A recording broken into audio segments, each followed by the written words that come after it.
Seiring dengan berkembangnya komunitas gaming di Indonesia, rasanya semakin banyak barang-barang yang bertemakan gaming RGB, dari mousepad dan juga mechanical keyboard sampai juga dengan speaker. Dan selamat datang di Aftersound Review. Kali ini ya, gua bakal review speaker RGB dari Altec Lansing ALGS 9801.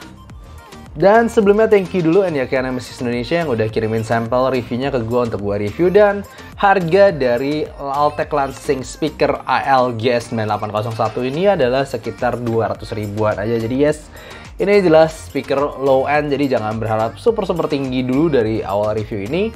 Dan gue harus ngomong kalau mereka itu kelihatan keren ya, dia udah RGB ala-ala gaming banget ya. Oke, gue akan breakdown review ini mulai dari build dan juga suaranya aja langsung.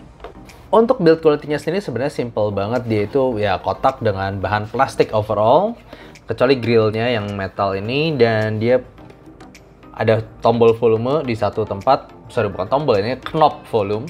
Jadi nyalainnya tinggal knob volume, nyalain aja, ada kliknya. Nanti akan nyala RGB begini, dan ini nggak ada pilihan untuk warna-warninya. Jadi warna-warni ini random, ada ya polanya sih, cuman kita nggak bisa ngatur untuk warna RGB-nya sendiri. Dan ini nyambung ya guys, by the way. Dan untuk kabelnya sendiri kita dapat dua. Kita dapat yang USB ini, tapi sebenarnya USB ini hanyalah untuk lebih ke power aja. Jadi untuk nyala dan juga untuk on off-nya. Tapi suaranya sendiri sebenarnya kita inputnya pakai tetap jack 3.5 mm ini. Jadi ini tanpa gue colokin 3.5 mm nya sendiri, tanpa colokin jacknya dia udah nyala ya kayak gini. Dan ya kontrol gampang banget, tinggal kecilin juga tinggal puter-puter ini. Ya simple sih secara build quality. Oke, kalau untuk suara sendiri ya gue udah coba berbagai macam source gue, dan tetap suaranya itu signature-nya sama aja. Mau pakai DAC amp, mau pakai Bluetooth dongle, mau pakai HP, itu tetap mereka suaranya gitu-gitu aja.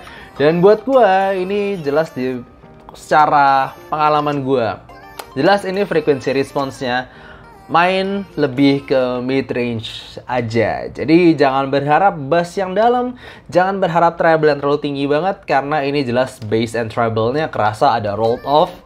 Dia lebih fokus ke mid range aja. Jadi buat gue ini jelas, gue kan bahas satu-satu aja langsung. Mulai dari bass, ini jelas bukan bass yang tebel, bertekstur, gebuk. Enggak, ini bassnya cuma kayak tuk kecil aja, tuk. Bahkan kadang ada tuk kayak tuk aja. Tidak terlalu gebuk, cuman ya fast speed ya lumayan. Cuman rolled off banget sih ini. Nggak dalam sama sekali, jadi jangan berharap banyak tentang bassnya.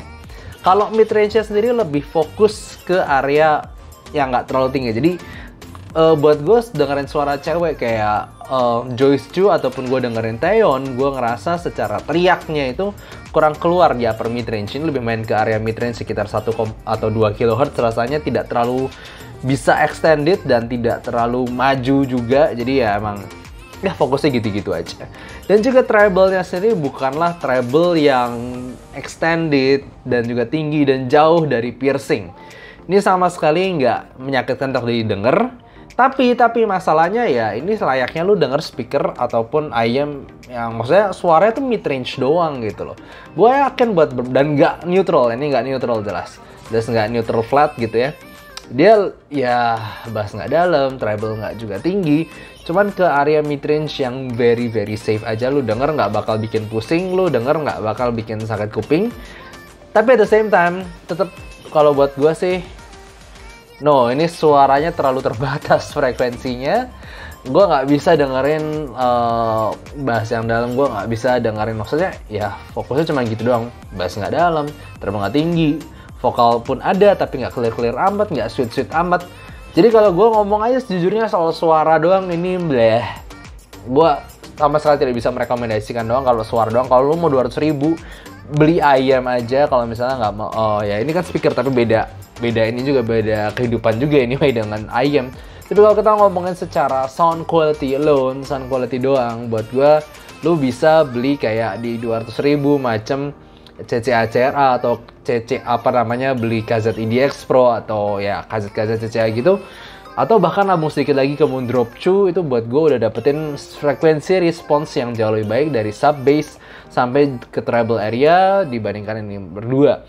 Dibandingkan dengan Altec Lansing ALGS 9801 ini. Tapi untuk positive side buat gue ya, untuk 200.000 I have no problem kalau mereka mungkin dijadikan hiasan.